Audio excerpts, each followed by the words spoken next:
Hi, we love you, Mel. Should I call you Mel? Hi, Mel. Should I call you Melyonario?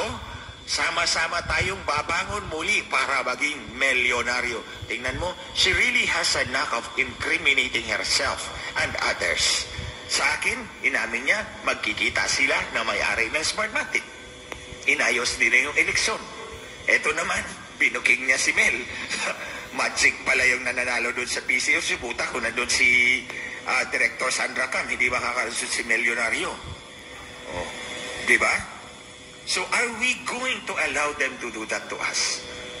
Patuloy ba na, hayaan na lang ba natin sila na manatili sila sa pwesto ng ganyan? Mahal ng bilihin, di po ba? Barato na ba ang presyo sa bugas? 20 pesos na ba? Pila? Okay, wait. Times 3. Oh, balik ta sa gingon ni Mayor Baste. Pananagutan mo yan. Di ba?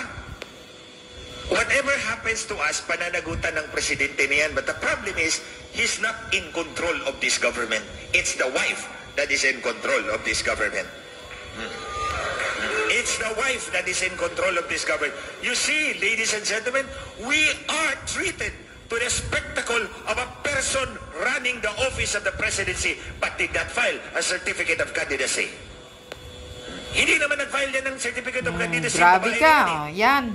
Buko ka ngayon, Lisa Smugs. Ng presidency. And we are at her mercy. Kung may mercy pa sa puso niya. Diba? So, hahayaan ba natin to na magpatuloy? Oh. Booking ang animal. Ako'y nagpapasalamat sa inyong lahat today for coming here. It entails a lot of sacrifice. Your time, your effort. But today, we create a visible and vibrant opposition to the rule. Ito yung araw na to. And let's rally around doon sa call, the clarion call of Mayor Baste. Marcos resign. Marcos resign. Marcos resign. Wala kang silbi dyan. Ang asawa mo ang nagpapatakbo sa bansa namin.